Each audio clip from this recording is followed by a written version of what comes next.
এবারে গাজীপুর থেকে যোগ দিচ্ছেন সহকর্মী রফিকুল ইসলাম খান। রফিকুল ইসলাম খান, 8:30টায় যখন আপনার সঙ্গে কথা হচ্ছিল তখন আপনি জানাচ্ছিলেন দীর্ঘ যানজটের কথা। এখন কি কিছুটা উন্নতি হয়েছে কিনা যানজটের?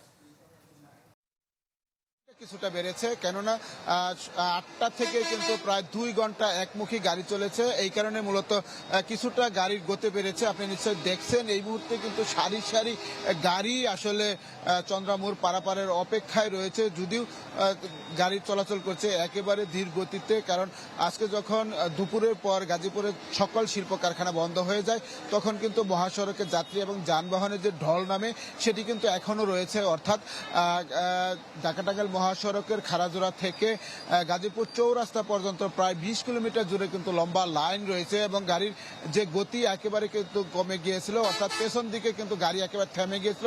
সেই গাড়িগুলোর গতি বাড়ানোর জন্য মূলত একমুখী যান চলাচলের ব্যবস্থা করেছিল আইন শৃঙ্খলা বাহিনীর সদস্য। 2 ঘন্টা পর উভয়মুখী গাড়ি এই মুহূর্তে চলাচল করছে।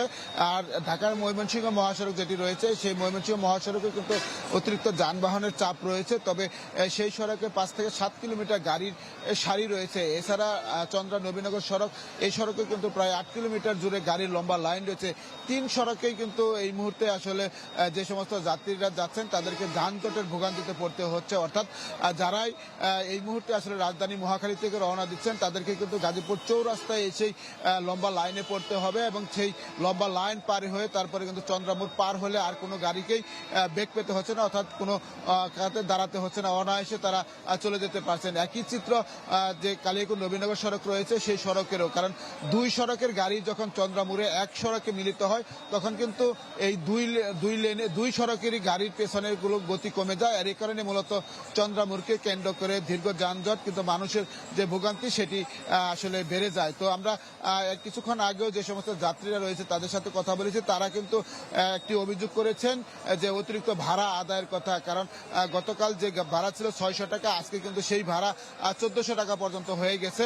অনেকে আসলে এ নিয়ে ক্ষোভ প্রকাশ করছেন, কারো কোনো নজরদারি না থাকার কথা আসলে বলেছেন। এই ছিল এখান থেকে সর্বশেষ খবর। দোলা। রফিকুল ইসলাম খান, অসংখ্য ধন্যবাদ আপনাকে। অপু ওহাবকে দেখতে পাচ্ছি, উনি সাভার থেকে যুক্ত হয়েছেন আমাদের সাথে। অপু, ওখানে কি অবস্থা দেখছেন? আমরা চন্দ্রামোড়ে যানজটের কথা শুনছিলাম একটু আগে রফিকের কাছ থেকে, আপনি কি দেখছেন? সময়ের সাথে সাথে দেখা দেয় নিত্য নতুন প্রয়োজন। রেডি থাকতে হয় প্রতি মুহূর্ত। তাই এলো ইনোভার, যেন আপনি লাইফে থাকেন রেডি প্রতিদিন। ইনোভার, ডিজাইনড ফর নাও।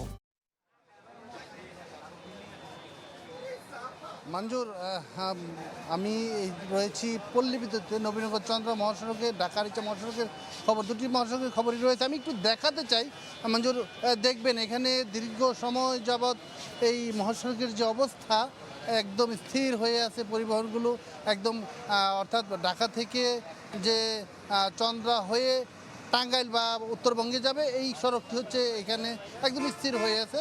এটি কয়েক কিলোমিটার জুড়ে আমিনবাজার থেকে রওনা হয়ে আমি যেটি জানতে পেরেছি ট্রাফিক বিভাগ এবং অন্যান্য সূত্র থেকে, প্রথমেই হেমায়েতপুরে যানজটের মুখে পড়তে হচ্ছে। হেমায়েতপুর থেকে কিছুটা পার হয়ে আসলে সাভারে আবার পাকিজার মোড়ে যানজটের মুখে পড়তে হচ্ছে।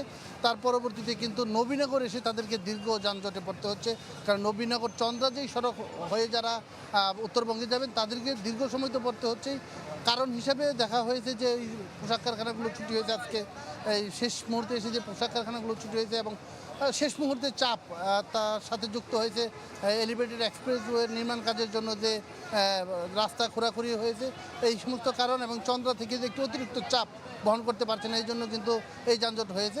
এছাড়াও আরিচা হয়ে দক্ষিণবঙ্গে যে সমস্ত যাত্রীদেরকে যেতে হয় তাদেরকেও পড়তে হচ্ছে নবীনগর কেন্দ্রিক যানজট এবং আপনার কালামপুর, ঢাকা রিচা মহাসড়কের কালামপুরেও কিন্তু যানজটে পড়তে হচ্ছে, কারণ কালামপুর থেকে একটি অংশ কিন্তু আবার ধামরাই হয়ে টাঙ্গাইল হয়ে সরাসরি হচ্ছে আপনার যমুনা সেতুতে যায়, ওখানেও যানজটের মুখে পড়তে হচ্ছে। অর্থাৎ শেষ মুহূর্তে এসে কিন্তু বিড়ম্বনায় পড়তে হচ্ছে, যানজটে পড়তে হচ্ছে, ভোগান্তিতে পড়তে হচ্ছে। পাশাপাশি অতিরিক্ত ভাড়ার একটি কিন্তু ভাড়া নেওয়ার যে প্রবণতা, সেটিও আমরা এখানে যারা রয়েছেন, যাত্রীরা রয়েছেন পরিবহন সূত্র থেকে এবং বিভিন্ন সূত্র থেকে জানতে পেরেছি যে অতিরিক্ত ভাড়া কিছু কিছু ক্ষেত্রে কিন্তু আপনার 400 টাকার ভাড়া 800-1200 টাকা পর্যন্ত নেওয়া হচ্ছে এবং এই জন্য কিন্তু জীবনের ঝুঁকি নিয়ে অনেক যাত্রীরা ট্রাকে করেও যাচ্ছেন। মঞ্জুর। অপু, ধন্যবাদ আপনাকে। দর্শক সাভার থেকে অপু ওয়াহাব এবং গাজীপুর থেকে রফিকুল ইসলাম খান যোগ দিয়েছিলেন আমাদের সাথে। দুজনই বললেন যে সবখানে অতিরিক্ত ভাড়া, ক্ষেত্র বিশেষে দ্বিগুণের বেশি ভাড়ার অভিযোগ রয়েছে যাত্রীদের তরফ থেকে।